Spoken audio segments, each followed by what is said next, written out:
Queridos hermanos, hoy nos reunimos en el marco de la serie de sermones llamada El Cristiano y los 10 Mandamientos para reflexionar sobre un mandamiento que es fundamental, que el Señor nos entregó.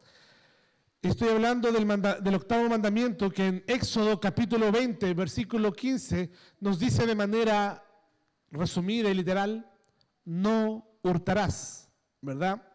Este mandamiento, que es el octavo, aunque a menudo lo entendemos de manera superficial como una prohibición al robo físico, ¿verdad?, tiene implicaciones mucho más profundas que tocan el corazón mismo de nuestra vida cristiana.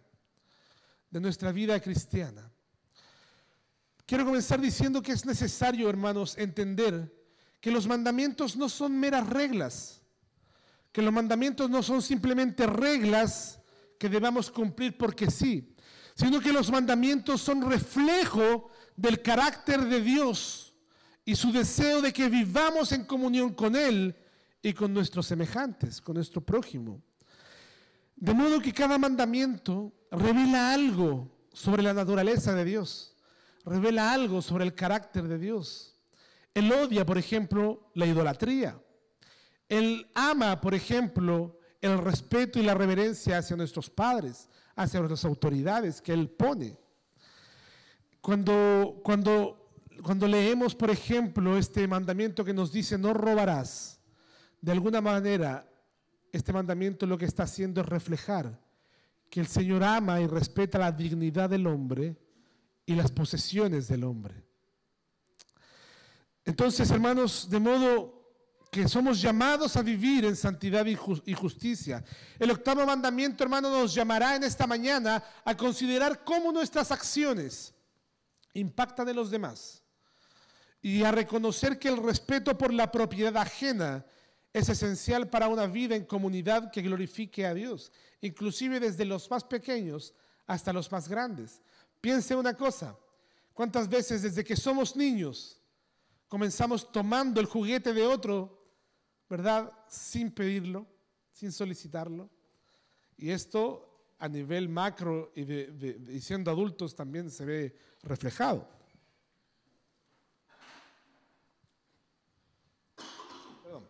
En la actualidad, hermanos, vivimos en un mundo donde el robo, hermanos amados, se manifiesta en muchas formas, a menudo disfrazado de prácticas aceptables, porque todo el mundo lo hace. Yo también puedo saltar el torniquete, ¿verdad?, en la micro. Por ejemplo, desde el fraude en los negocios hasta el incumplimiento de contratos. Entonces, hermanos, debemos reflexionar sobre cómo este mandamiento y comportamientos en la vida cotidiana nos llevan a violar este mandamiento, sin olvidar que cuando examinamos este mandato, nuestra esperanza no está en nosotros mismos, sino que se encuentran en Cristo. Porque Él no solamente cumplió la ley a la perfección, sino que también nos ofrece un perdón y una nueva vida en identidad con Él. Por lo tanto, exploremos, hermanos, las dimensiones que nos ofrece el perdón y la nueva vida en Cristo. Cuando exploremos las dimensiones de este mandamiento, buscaremos vivir en integridad, y no solamente de manera íntegra, sino también de manera generosa, porque eso nos llama el Señor al reflejar el amor de Cristo en nuestras relaciones. Avancemos entonces en entender este principio básico detrás de este mandamiento y las distintas maneras en que podemos quebrantarlo, buscando siempre el camino de la restauración. Vamos a un primer punto que nos invita a entender que este mandamiento, más que una prohibición, es un llamado a vivir en la integridad. Es un llamado a la integridad. El octavo mandamiento, hermanos, es más que una simple prohibición.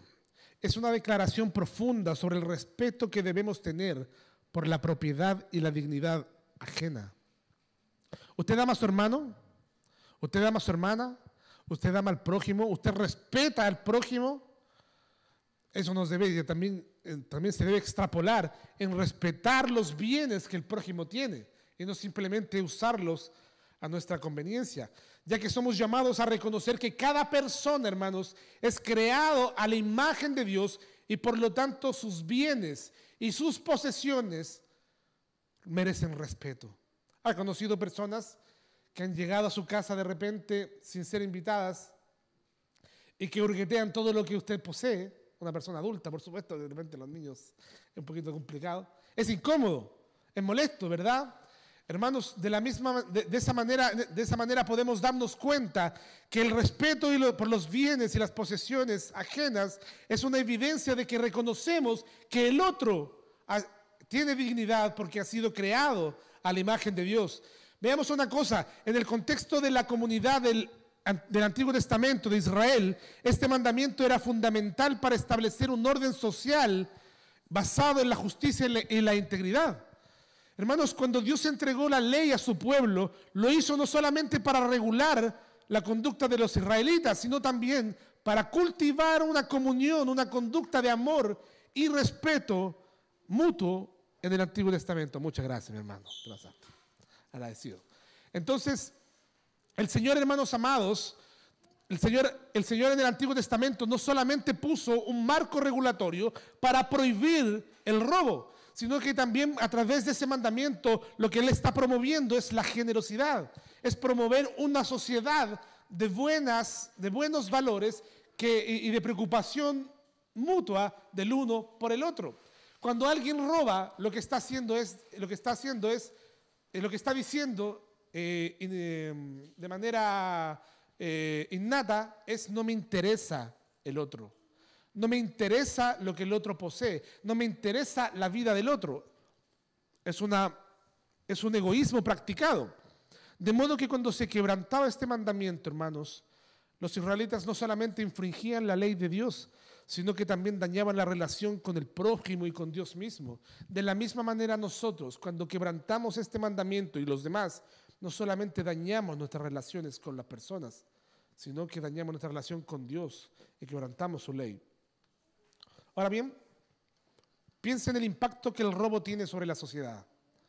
Porque no se trata únicamente de la pérdida material que sufre la víctima, sino el daño a la confianza y a la comunidad.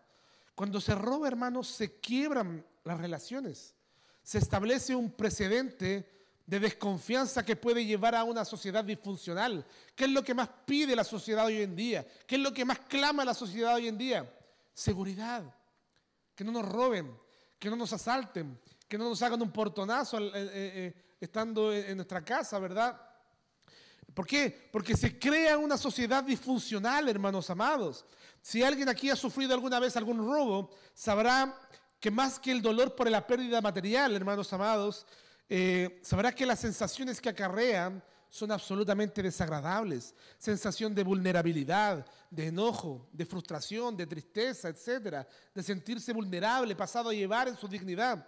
Y este principio, por lo tanto, nos llama a considerar cómo nuestras acciones afectan a los demás.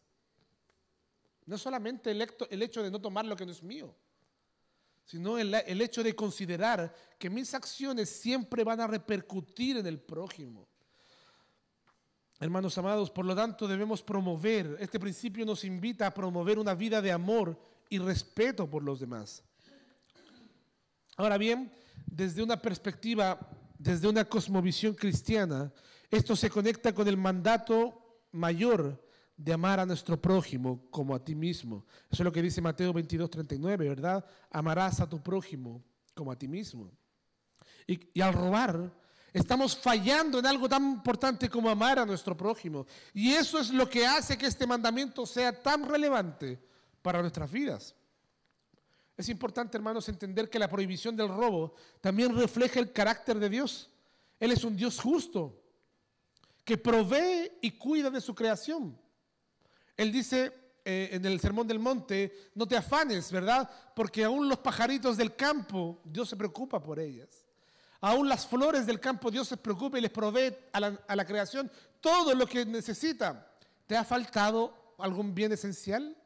¿Dios se ha descuidado de ti de tal manera que estás abandonado a tu propia suerte? El Señor te ha cuidado. De tal manera que cuando nosotros, y lo vamos a ver en el último mandamiento, cuando hablemos de la codicia, cuando nosotros codiciamos y tomamos lo que otro lo que a otro le pertenece, lo que estamos diciendo es: Señor, no estoy conforme con lo que tú me das. Lo que hacemos es despreciar lo que Dios me ha dado. Por lo tanto, hermanos, rechazamos su provisión y rechazamos su plan para salvar nuestras vidas. Por lo tanto, Dios nos llama a confiar en Él. Dios nos llama, hermanos amados, a que no confiemos en nuestros propios deseos egoístas, sino en los deseos que Dios tiene. Él provee, hermanos amados, todo lo que necesitamos. ¿Por qué Él sí y yo no? Es que Él tiene un auto más bonito. ¿Se ha dado cuenta de repente que cuando un vecino cambia el auto, empiezan de a poco a cambiar todos el auto, ¿verdad? Se despierta un espíritu de envidia, de poseer lo que el otro tiene. Hermanos amados, nosotros, la sociedad, el mundo caído, hermanos, vive bajo los principios egoístas, ¿verdad? Pero nosotros somos llamados, como lo reitera el apóstol Pablo, en Efesios capítulo 4, versículo 28 nos dice: el que roba, no robe más. Antes bien, trabaje, dice. Trabaje, haciendo con sus manos lo que es bueno, para que tenga que compartir con el que padece necesidad. Ahí está desarrollado el principio. No solamente no robes, sino sé generoso. De modo que no solamente se nos llama abstenernos del robo, sino que somos impulsados a una vida activa de trabajo, de generosidad. Este es el principio del mandamiento. Esta es la clave del mandamiento. No solamente evites el mal, sino haz el bien. No solamente no robes, sino sé generoso. Aquí hay un principio vital en nuestras vidas. Ahora bien, es en Cristo en quien encontramos el poder y la motivación, hermanos, para vivir de acuerdo con este mandamiento, porque Él nos ofrece perdón, Él nos ofrece transformación. Tú jamás vas a encontrar en ti mismo el poder, el ejemplo, la virtud para no solamente no robar, sino también ser generoso. ¿En quién encontramos este principio? En Cristo. Es en Cristo donde encontramos en alguien que no solamente, hermanos amados, no solamente no robó, sino en alguien que se despojó de sí mismo por amor al otro. Es en Cristo, hermanos, en quien encontramos el perdón, la transformación, el poder, la motivación para vivir de acuerdo a este mandamiento. Por lo tanto, si nos sometemos a Cristo como iglesia, si nos sometemos a Cristo como familias, si nos sometemos a Cristo como niños, como adolescentes, como padres, como trabajadores, nuestras vidas son renovadas y somos capacitados para vivir en integridad y generosidad. Amados hermanos, el Evangelio nos llama a actuar de manera que glorifiquemos a Dios y que seamos un testimonio fiel de su amor por el mundo.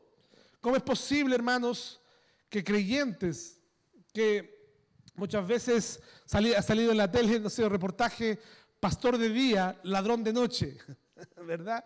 De manera que esos actos no glorifican a Dios, todo lo contrario, avergüenzan el Evangelio, avergüenzan la fe.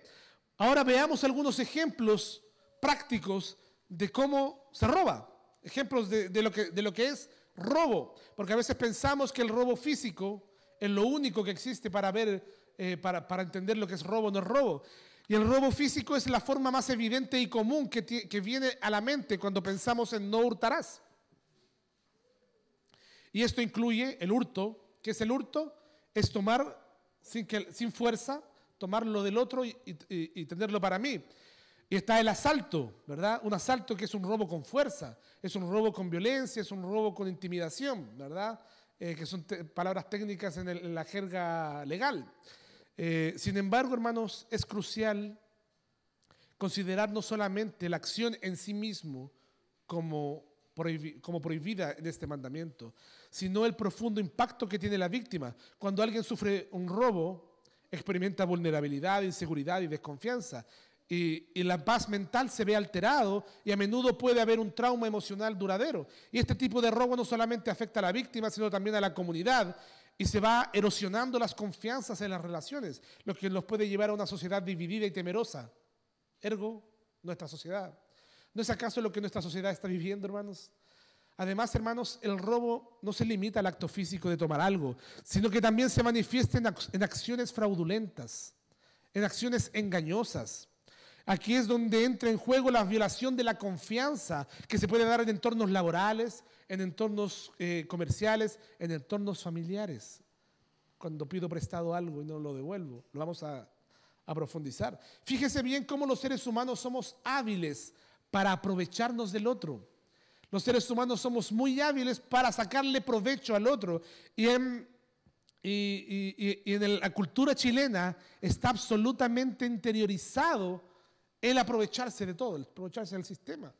El aprovecharse del sistema. Echa la ley, dice alguien, echa la trampa. Junto con la ley también viene la trampa inmediatamente para saber saltarse la ley. ¿Qué hermanos amados? Piensen algo. Fíjese cómo, por ejemplo, al firmar un contrato y no cumplir con las obligaciones, se comete una forma de robo, ¿verdad? Esto puede incluir la falta de entrega de servicios por las cuales se ha recibido un pago. O sea, me pagaron por hacer algo y no lo hice. Estoy robando. ¿Y qué hay de la manipulación financiera? Por ejemplo, inflar precios, engañar a los clientes o hacer promesas vacías también son formas de robar. Pues se despoja a otros de su dinero y confianza. Y Pablo nos recuerda en Efesios capítulo 4, versículo 28, que debemos trabajar honestamente, ¿verdad? Honestamente, no solamente para nuestro beneficio. Hermanos amados, está la sensación en la sociedad que para ser rico en esta sociedad tienes que sí o sí ser fraudulento. ¿Sí o no? Es así, o sea, los casos de corrupción que vemos y que son muy bullados, lo que nos dejan en claro es que para ser alguien muy próspero en esta sociedad, tienes que sí o sí ser alguien fraudulento, alguien que actúa de manera fraudulenta. Pero el Señor nos recuerda y nos llama a trabajar honestamente, no de manera deshonesta, y no solamente para nuestro beneficio, sino para poder compartir con aquellos que están en necesidad. Por eso también es bueno buscar trabajar en algo que nos guste, buscar hacer algo que nos guste, porque lo haremos de buena forma, ¿verdad? Y por el bien y para beneficiar a otros. Ahora la pregunta es, ¿y qué si trabajo en algo que no me gusta? ¿Debo hacerlo de mala gana y sacar provecho? No, debes hacerlo igual de manera honesta. Fíjese lo que dice Mateo capítulo 6, versículos 22 al 23. A lo mejor tendremos más luz de lo que este pasaje significa. Mateo 6, 22 y 23 dice: la lámpara del cuerpo, este es el Señor Jesús hablando en el Sermón del Monte, la lámpara del cuerpo es el ojo, así que si tu ojo es bueno, todo tu cuerpo estará lleno de luz, pero si tu ojo es maligno, todo tu cuerpo estará en tinieblas. Así que si la luz que en ti hay es tinieblas, ¿cuántas no serán las mismas tinieblas? Hermanos, este pasaje es interesante y muchos no lo han entendido muy bien. Algunos exegetas coinciden en que aquí Jesús está hablando sobre el ojo como la lámpara del cuerpo, y el contexto se refiere a cómo las personas, los judíos, que los judíos por naturaleza son comerciantes, ¿verdad? Mercantilizan todo lo que hacen, ¿verdad? A menudo abusaban de las balanzas en los mercados judíos, ¿verdad? Utilizando medidas deshonestas, ¿verdad?, para engañar a los consumidores. Era una especie de fraude. Y este fraude no solamente era un robo directo, sino una manipulación de la confianza a la que lleva a la injusticia en las transacciones. Ellos tenían el ojo malo. Si tu ojo es malo, es porque no solamente tu ojo está malo, es tu corazón lo que está malo, ¿verdad? Es tu corazón lo que está malo, ¿verdad? De hecho, Proverbios capítulo 11, versículo 1 dice: la balanza falsa es abominación a Jehová, mas pesa cabal es su deleite. Lo que es justo, hermano. Lo que es justo, es justo. Pero hay que aprovecharse del sistema. No, lo que es justo, es justo. Veamos ahora el robo del tiempo, que yo creo que ese es el más popular. Eso es en lo que muchas veces los seres humanos caemos. Y este aspecto, ¿por qué? Porque es más sutil. Es un aspecto del robo más sutil, pero no por eso menos significativo. Hermanos, cuando no cumplimos con nuestras responsabilidades o expectativas, lo que puede tener un impacto negativo en los demás, robamos tiempo. Por ejemplo, en el ámbito laboral, cuando un empleado no cumple con su horario o no realiza las tareas asignadas, está robando tiempo y está robando recursos, porque el tiempo, hermanos amados, tiene un valor y muchas veces tiene un valor monetario, ¿verdad? Por lo tanto, hermanos, esto es un despojo que afecta la productividad y el ambiente de trabajo. Hermanos, y nosotros como cultura, como no tenemos esa cultura, como no tenemos estos principios de la productividad de nuestro país, el chileno por naturaleza trabaja mucho y produce poco. Si nosotros tuviésemos esa cultura de productividad, de aprovechar bien el tiempo, sin duda este país sería mucho más próspero y si hubiesen buenos empresarios trabajarían menos horas, ¿verdad? Pero muchas veces ocurre esto, hay un despojo de la productividad y del recurso en el ambiente del trabajo. O también cuando robamos tiempo en nuestras relaciones personales al no ser responsables con nuestros compromisos. Hermano, a la 1 estoy ahí y llego a las 3 de la tarde y tengo a mi hermano esperándome 2 horas. Es que culturalmente se da, entonces es aceptable. Pero hermano, le estoy robando tiempo que es valioso para mi hermano, ¿verdad? Sin avisar, sin decir nada, sin justificarme de antemano. Entonces eso muchas veces lleva a frustración o lleva a resentimiento en los demás. Consideren una cosa, hermanos. Veamos cómo la injusticia en nuestras relaciones y comunidades pueden manifestarse como una forma de robo. Por ejemplo, cuando alguien no paga lo que debemos, cuando alguien no paga lo que debe, es una forma de robo que puede tener consecuencias graves para las relaciones interpersonales, para la salud económica de la iglesia o de la familia a quien debemos, o la sociedad en sí mismo. Romanos capítulo 13, versículo 7 y versículo 8 es genial. Es un versículo clave, hermanos, porque el apóstol Pablo nos invita a pagar. Y no solamente lo resume en términos monetarios, sino lo resume en todos los términos. Dice, pagad a todos lo que debéis. Al que tributo, tributo. Al que impuesto, impuesto. Pagar impuestos es importante, ¿verdad? Vamos a ver que los impuestos pueden convertirse en algún grado en un robo, lo vamos a ver también. Pero los impuestos están puestos por Dios. Paguemos, ¿verdad? No los evitemos. Al que respeto, fíjese, respeto. Tú puedes robar cosas como el respeto. Podemos robar cosas como el respeto. Al que honra, honra. Cuando no reconoces a quien te ha sido de bendición, lo que estás haciendo es robar. Alguien ha sido de bendición para tu vida. Hónralo, ¿verdad? Hónralo. Y dice, no debáis a nadie nada. O sea, tú puedes estar en deuda con alguien y no necesariamente en términos monetarios. Puedes estar en deuda con alguien en otros aspectos, ¿verdad? Al deberle honra, al deberle tributo, impuesto, respeto, etc. No debáis a nadie nada, sino, y aquí está la clave, amaros unos a otros, porque el que ama al prójimo ha cumplido la ley. Hermanos, somos por el Señor llamados a ser responsables a la hora de cumplir nuestras obligaciones. Hay quienes se enriquecen, es cierto, hay quienes se enriquecen a causa de la explotación de los vulnerables, hay quienes lo hacen cuando las personas abusan de los sistemas de apoyo o de los recursos de otros, también están robando. Proverbios capítulo 14, versículo 31 dice, el que oprime al pobre afrenta a su hacedor. El que oprime al pobre no está haciendo una afrenta contra el pobre, está haciendo una afrenta contra Dios, ¿verdad? Más el que tiene misericordia del pobre honra a Dios. Esto resalta, hermanos, la gravedad de despojar a los necesitados y somos llamados a actuar con justicia y compasión. Así también hay políticos que buscan exigir cada vez más impuestos para su beneficio personal, para tener una casta que vive de esos impuestos y usufructúa de esos impuestos. Y cuando las personas en posiciones de poder exigen impuestos desproporcionados para su propio beneficio, también están robando a la comunidad.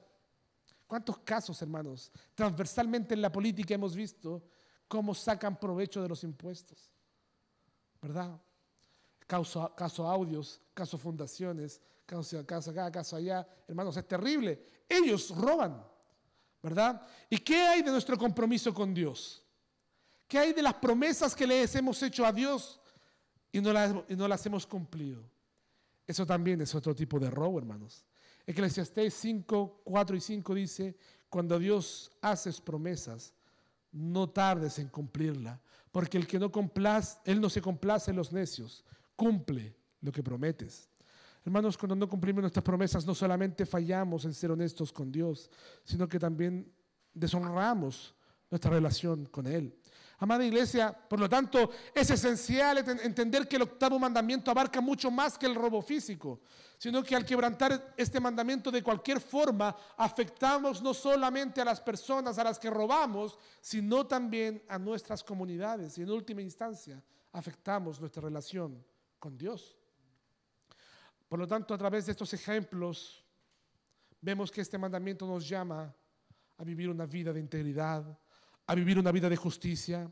Y por lo tanto, en la siguiente sección vamos a explorar cómo podemos responder a este llamado, buscando vivir de una manera que refleje la ética cristiana, la vida cristiana, el amor de Cristo. Por lo tanto, viviendo en integridad y en generosidad es el siguiente punto. Hermanos, lo primero que tenemos que decir es que para vivir en integridad y en generosidad, el primer paso que tenemos que dar es entender que todo lo que tenemos, sea mucho, sea poco, esté en el decil más bajo de pobreza o en el más alto o en la mitad o al medio, todo lo que tenemos es un don de Dios, es un regalo de Dios. El Salmo capítulo 24, versículo 1 dice y nos recuerda: de Jehová es la tierra y su plenitud, el mundo y los que en él habitan. Por lo tanto, este reconocimiento, reconocer que lo que tenemos es un regalo de Dios, nos va a ayudar a cultivar una actitud de gratitud y responsabilidad hacia lo que poseemos. ¿Estás agradecido de lo que el Señor te ha dado? ¿O todavía reclamas y dices, ¿por qué Él sí y yo no? Dios, hermanos, es soberano y nos ha dado todo lo que tenemos en la medida que a Él le ha placido dárnoslo. Hermanos, siempre hay alguien que está mucho peor que nosotros y siempre habrá mucha gente que estará mucho mejor que nosotros. Por lo tanto, hermanos, lo que debemos hacer es reconocer la soberanía de Dios. Amén. Y cuidar, agradecerle por lo que Él nos ha dado y cuidar y ser buenos mayordomos y administradores de lo que nos dio. Hermanos, cuando nos comprometemos cuando comprendemos que nuestras posesiones son en última instancia de Dios y que no son nuestras, sino que Dios nos lo ha dado para administrarlo, no solamente, hermanos amados, deseamos o robamos, no solamente no deseamos o robamos lo que el otro posee, sino que somos llamados a ser generosos, sino que vivimos una vida de generosidad, de gratitud. 2 Corintios capítulo 9 versículo 7 nos dice: cada uno dé como propuso en su corazón, no con tristeza ni por necesidad, porque Dios ama al dador alegre. La generosidad, hermanos, no solamente combate la tentación a robar. La generosidad no solamente es un remedio para el robo, sino que también refleja el carácter de Cristo en nosotros. Además de ser generoso, vivir una vida íntegra también implica cumplir con nuestras obligaciones, tanto con Dios como con los demás. Eclesiastés 5:4 dice: mejor es que no prometas y no que prometas, sino cumplas. Hermano, hagámonos responsables. Hagámonos responsables de nuestra familia, de nuestros hijos, también de nuestra iglesia, ¿por qué no?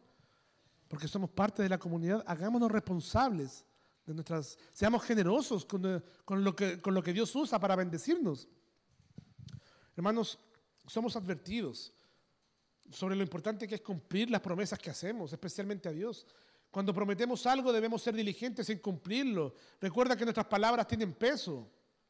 A veces, hermanos, somos más responsables con las cuotas del gimnasio, ¿verdad? Somos más responsables con las cuotas del Netflix, ¿verdad? Que con las cosas que realmente aportan valor a nuestras vidas, hermanos.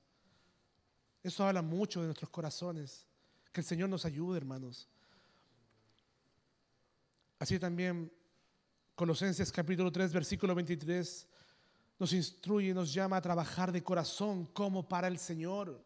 Esto significa que independientemente de tu situación, trabajes como un obrero en la construcción, seas un gerente, ¿verdad? O sea cualquiera sea el área que lleves a cabo tu labor, debemos esforzarnos por ser honestos y diligentes en nuestra tarea, reconociendo que estamos sirviendo a Dios en cada acción, en cada martillo que clavas, en cada contrato que haces, en cada obra, en cada cosa que repones en el supermercado, en cada acción que realizas en tu trabajo, en cada limpieza que haces en un hogar.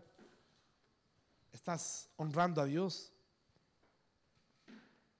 Por lo tanto, hermanos, la integridad se manifiesta en cómo interactuamos con los demás. ¿Quieres saber si alguien es íntegro? Porque alguien podría decir la integridad es algo subjetivo. No, hermanos. La integridad es fácilmente demostrable en nuestras relaciones. ¿Somos justos o no somos justos? ¿Somos generosos o no somos generosos? ¿Le damos valor a lo que es valioso o no le damos valor a lo que es valioso? Hermanos, Dios se va a complacer y se complace de nuestras acciones justas, de nuestras acciones honestas y generosas.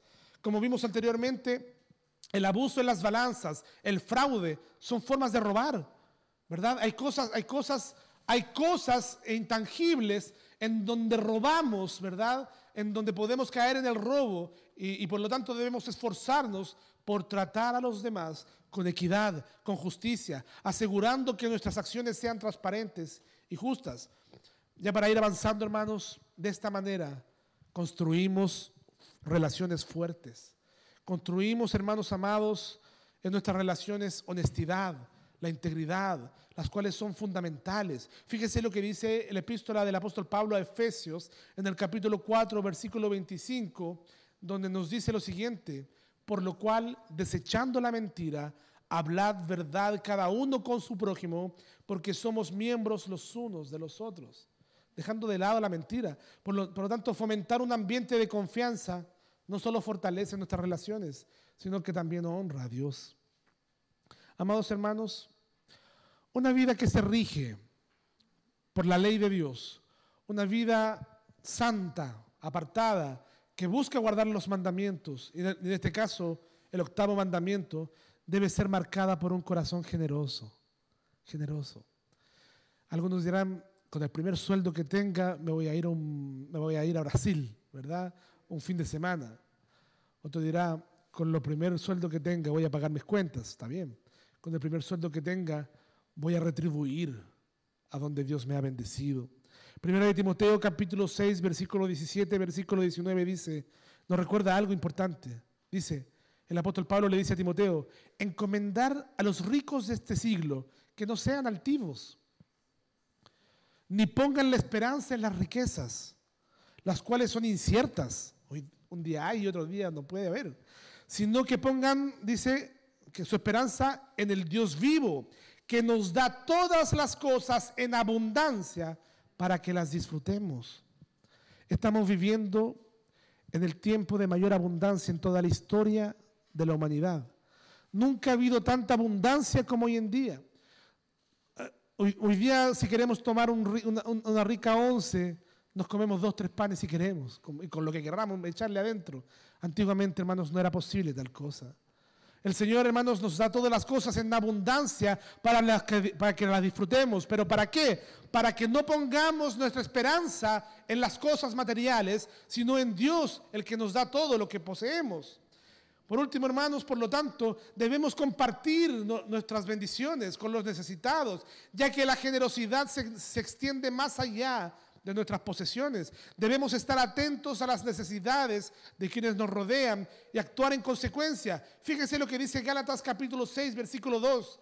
Nos instruye y nos dice, sobrellevad los unos las cargas de los otros y cumplid así la ley de Cristo. ¿Cómo es posible que yo coma tranquilo un buen sándwich en la tarde sabiendo que mi hermano está en necesidad, no tiene ese pan? ¿Verdad? Sobrellevad los unos las cargas de los otros. Esto implica, hermanos, que debemos ayudar y apoyar a los otros en los momentos difíciles. Hermanos, la llamada a vivir en integridad y en generosidad es una respuesta directa al 8º mandamiento. El Señor no solamente quiere que no robes, El Señor quiere que seas íntegro y que seas generoso. Y al reconocer que todo lo que tenemos es de Dios, cuando cumplimos nuestras responsabilidades, cuando fomentamos relaciones justas, honestas, lo que hacemos es desarrollar un corazón generoso que refleja el carácter de Cristo en nuestras vidas. Además, es fundamental entender esta característica elíptica de la ley. No solo se nos ordena a no robar, a no hurtar, sino que implícitamente se nos llama a ser generoso. Lo opuesto a robar no es simplemente abstenerme de tomar lo que no me pertenece. Lo opuesto a robar es dar de lo que ya tengo, de lo que he recibido. Hermano, la generosidad es el antídoto al robo.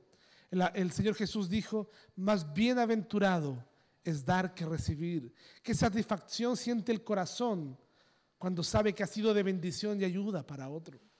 Uno se siente satisfecho, hermanos. La generosidad es el antídoto, es el acto de compartir nuestras bendiciones y recursos con otros, porque eso fue lo que hizo Cristo. Compartió su vida, la compartió a tal grado, hermanos amados, que ahora Él nos imputa toda su justicia, ¿verdad? Y somos justos porque Él es justo. Él nos dio todo lo que somos, todo lo que tenemos. Y en conclusión, hermanos amados, quisiera decir que este mandamiento no solamente es un conjunto de reglas que seguir, sino que es un llamado a que vivamos en integridad, a que vivamos en justicia. Y cuando examinamos cómo se quebranta este mandamiento, entendemos que el robo no se limita a la forma física a la toma física de lo que le pertenece a otro, sino que también se manifiesta cuando engañamos, cuando incumplimos responsabilidades, cuando tenemos actitudes que deshonran a Dios y a nuestro prójimo. De modo que, como dice 2 Corintios 13:5, examinaos a vosotros mismos. Examinemos dónde hemos transgredido este mandamiento. Claro, porque alguno podría pensar: yo nunca he hecho un portonazo. Pero, amado hermano, ¿cuántas actitudes de nuestro corazón evidencian falta de integridad, falta de justicia, falta de generosidad y de egoísmo en nuestros corazones? Es fundamental, hermanos, que reflexionemos sobre nuestras acciones, que reflexionemos sobre nuestras actitudes y cómo manejamos nuestras relaciones, si le damos valor a lo que es valioso en nuestras vidas o no, o le quitamos el valor a lo que realmente es valioso. Hermanos, en el corazón del Evangelio está el cristianismo. En el corazón del cristianismo está el Evangelio, que nos enseña sobre el perdón, que nos enseñan sobre la gracia. Y cuando nos damos cuenta de la magnitud del perdón que hemos recibido en Cristo, nuestra perspectiva sobre nuestras posesiones y nuestra actitud hacia los demás cambia radicalmente. Efesios capítulo 4, versículo 32 nos dice: antes, sed benignos los unos con los otros. O sea, sé bueno, ¿verdad? Misericordioso, perdonándoos unos a otros, así como Dios también nos perdonó en Cristo. Gloria a Dios. Qué rico es cuando hay esta actitud en el corazón del cristiano. Hermanos, el perdón que hemos recibido es enorme. El perdón que hemos recibido es increíblemente grande, y si lo comprendemos de esa manera, somos motivados y seremos motivados a extender ese perdón hacia otros, lo que nos libera de la necesidad de aferrarnos a lo que es nuestro y nos abre al acto de dar, ¿verdad? Si Dios nos ha perdonado, si Dios nos ha dado tan grande perdón, hermanos amados, comprender eso hará que nuestro corazón deje de aferrarse a lo que es nuestro y empiece a despojarse para los otros. Finalmente, hermanos, cuando experimentamos el amor y la generosidad de Dios, somos impulsados a compartir con los demás.